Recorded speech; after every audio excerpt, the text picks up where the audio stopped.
बिस्मिल्लाहिर्रहमानिर्रहीम। अस्सलाम वालेकुम नाज़रीन, आप यूट्यूब चैनल देख रहे हैं, मैं इमरान खान हूँ। डोनाल्ड ट्रंप ने जब से ईरानी तजावीज़ मुस्तरद की हैं उसके बाद उन्होंने बात की नेतन्याहू से, और तब से लेकर अब तक जो इसराइल है उसने लबनान के ऊपर हमले बहुत तेज़ कर दिए।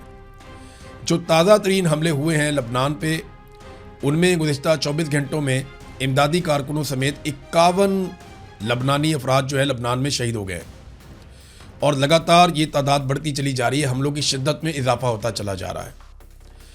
तो ये ईरान की एक शर्त थी कि लबनान के अंदर जंगबंदी की जाए, लेकिन जब भी ईरान की तजावीज़ मुस्तरद होती हैं तो इसराइल लबनान पे बमबारी जो है उसको तेज़ कर देता है।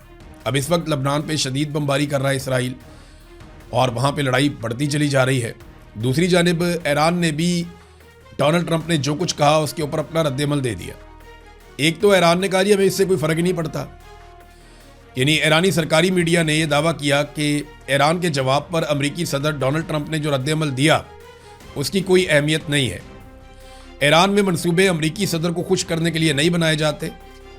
ट्रंप ईरान के जवाब से अगर खुश नहीं है तो ये ईरान के हक़ में बेहतर है। ईरानी सिक्योरिटी ज़राए का कहना है कि अमेरिकी तजावीज़ ट्रंप के हद से ज़्यादा मुतालबों के आगे हथियार डालने के मुतरादिफ थी। ईरानी तजावीज़ में अमेरिका को जंगी नुकसानात के मुआवजे की अदायगी और अपनाए हुर्मत पर ईरान की खुद मुख्तारी पर जोर दिया गया। देखिए, इसमें ना एक ईरानी वजारत खारजा के तर्जुमान हैं इस्माइल बकाई, उन्होंने जो बयान दिया है ना उसमें काफ़ी क्लैरिटी है।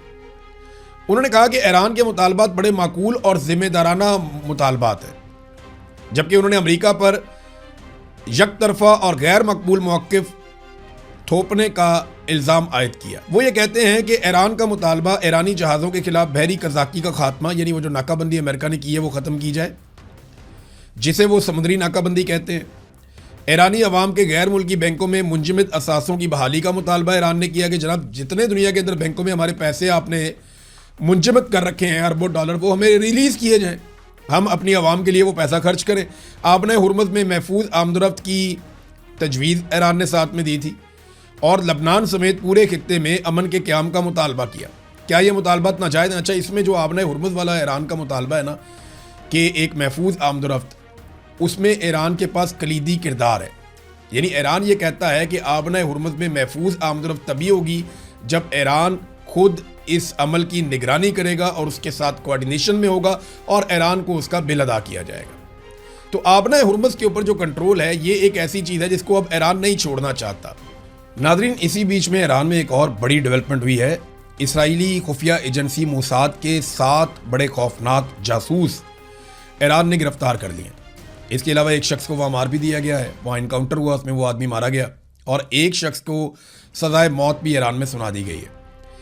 ईरान में इसराइली जासूसी का नेटवर्क बड़ा शानदार बनाया था मोसाद ने, क्योंकि उनके पास बहुत ज़्यादा पैसा है, बहुत सारे वसाइल हैं। फिर वो दुनिया के अंदर फैसिलिटेट भी करते हैं ऐसे लोगों को, इनकी फैमिलीज़ को, और वो ऐसे कमज़ोर लोगों को ढूंढते रहते हैं मुख्तलिफ महकमों में, मुख्तलिफ जगह पे, जो काम कर सकें इंटेलिजेंस के लिए। यानी खुफिया मालूमात मोसाद को ना सिर्फ फराहम करते हैं बल्कि वो बहुत सारे दीगर काम भी करते हैं। ईरान की वजारत इंटेलिजेंस ने ऐलान किया कि उसने 6 सूबों में कार्रवाइयों के दौरान 2 ऐसे सेल ख़त्म किए हैं जो इसराइली खुफिया इदारे मोसाद के लिए काम कर रहे थे। कार्रवाइयों के दौरान 7 अफराद गिरफ्तार किए गए, जबकि मुसल्लह झड़प में एक शख्स हलाक हो गया। मगरबी आज़रबाईजान में 4 अफराद पर मुश्तमिल एक सेल सूबे के मुख्तलिफ इलाकों और तेहरान में हसास मराकज़ और सरकारी इमारतों को निशाना बनाने के साथ साथ दारुल हुकूमत में एक कत्ल की तैयारी कर रहा था। फिर उन्होंने बताया कि कौन कौन सी जगह पे किस किस तरीके से उन्होंने एक एक बंदा गिरफ्तार किया, और उन्होंने बताया किस तरह के इनके पास से हथियार मिले, किस तरह का गोला बारूद मिला।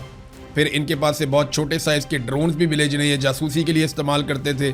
फिर मवासलाती आलात इस तरह के मिले जिनसे ये राब्ते में रहते थे अपने हैंडलर्स के साथ, और बुलेट प्रूफ जैकेटें भी इनके साथ मिली, और बहुत सारी और चीज़ें। तो एक जासूसी का पूरा नेटवर्क है जो काम कर रहा है ईरान में, और अब ईरानी इंटेलिजेंस जो है वो एक एक करके इन जासूसों को पकड़ रही है। ये जासूस बहुत बड़ा असासा थे मोसाद के, क्योंकि इसराइली इंटेलिजेंस इतनी तगड़ी थी ईरान में जिसकी बुनियाद के ऊपर उन्होंने ना सिर्फ ईरानी साइंसदानों को कत्ल किया, उनकी लीडरशिप को कत्ल किया, छोटी छोटी मालूमात उन तक पहुंच जाती थी। नाज़रीन, एक डेवलपमेंट और है जो बहुत अजीब डेवलपमेंट है और अमेरिका के लिए बहुत परेशान कुन है। गुज़िश्ता चंद दिनों से हम ये खबरें पढ़ रहे हैं और ये लगातार रिपोर्ट हो रहा है कि अमरीकी एयरफोर्स के तैयारे खलीजी ममालिक के ऊपर जब प्रवास करते हैं, ख़ास तौर पे वो आबने हुर्मुज़ के नज़दीक जब जाते हैं या समुद्री पानियों के नज़दीक, जो ईरान के जब वो नज़दीक जाते हैं तो अक्सर तैयारे 7700 का हंगामी पैगाम भिजवाते हैं। ये 7700 क्या है?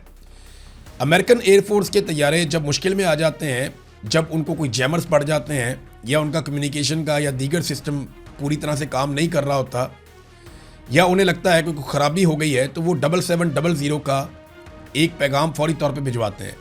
अब अमेरिका के पास शानदार एयरफोर्स है, बड़े अच्छे तैयारे हैं, जदीद सिस्टम है उनका, लेकिन ये उनके साथ हो क्या रहा? ये गुज़िश्ता चंद दिनों से लगातार हो रहा है। कभी 2 तैयारों के साथ होता है, कभी 4 तैयारों के साथ होता है, कभी फिर किसी तैयारे के साथ होता है, और ये होता चला जा रहा है। अभी हाल ही में एक मरतबा फिर गुज़िश्ता रात दोबारा से अमरीकी एयरफोर्स के तैयारे ने 7700 का एमरजेंसी कोड भेजा और फौरी तौर पे हंगामी लैंडिंग की है। ऐसे कुछ तैयारे माजी में सऊदी अरब में लैंड हुए, कुवैत में भी लैंड हुआ सुना, और कतर में भी लैंड हुए, अभी ये यूएई के अंदर एक तैयारा लैंड हुआ है। ऐसे कौन से जैमर्स इस खित्ते में आ गए हैं जो इससे पहले नहीं थे? देखिए, इससे पहले जब अमेरिकन फोर्सेज आई थी और उन्होंने बहुत शदीद बमबारी की थी ईरान पे, तो तब तैयारों की जानिब से इस किस्म का शिकवा नहीं किया गया था और इस किस्म के कोड्स भेजे जाने की इतला नहीं थी। अब लगातार जब से एक अमरीकी तैयारा ईरान में गिरा, पायलट वाला मामला हुआ, उसके बाद से लेकर एकदम सूरत-ए-हाल बदल गई है। अब ईरान की जो फ़िज़ा है वो अमरीकी एयरफोर्स के तैयारों के लिए वैसी नहीं है जैसी माजी में थी। ये कौन से जैमर्स हैं? देखें, जब इंडियन पायलट्स पाकिस्तान पे अटैक करते हैं तो उन्हें भी इस किस्म की सूरत-ए-हाल का सामना करना पड़ता है। इंडियन एयरफोर्स के अंदर इस बात की बड़ी डिस्कशन है कि वो पाकिस्तानियों में मारते कैसे हैं। वो पाकिस्तानी तो धोखे मारते हैं उनको, 2019 में मारा, उसके बाद 2025 में फिर मारा, और जब भी इंडियंस ने इस तरफ का रुख किया तो उन्हें बड़े शदीद किस्म के जैमर्स का और चीज़ों का सामना करना पड़ा। तो चाइना के पास भी बड़ी शानदार टेक्नोलॉजी है। मैं कुछ ज़्यादा कहना नहीं चाहता, लेकिन अमेरिकन को एक नई सूरत-ए-हाल का सामना है, और इसराइल को भी है।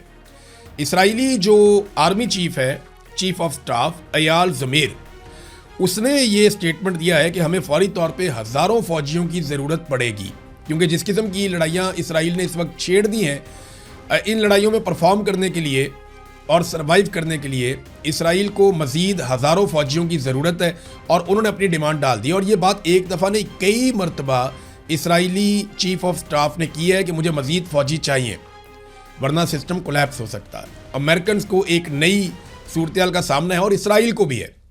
इसराइली जो आर्मी चीफ है, चीफ ऑफ स्टाफ अयाल ज़मीर, उसने ये स्टेटमेंट दिया है कि हमें फौरी तौर पे हज़ारों फ़ौजियों की ज़रूरत पड़ेगी, क्योंकि जिस किस्म की लड़ाइयाँ इसराइल ने इस वक्त छेड़ दी हैं, इन लड़ाइयों में परफॉर्म करने के लिए और सर्वाइव करने के लिए इसराइल को मज़ीद हज़ारों फ़ौजियों की ज़रूरत है, और उन्होंने अपनी डिमांड डाल दी। और ये बात एक दफ़ा नहीं, कई मरतबा इसराइली चीफ ऑफ स्टाफ ने की है कि मुझे मज़ीद फ़ौजी चाहिए, वरना सिस्टम कोलैप्स हो सकता है।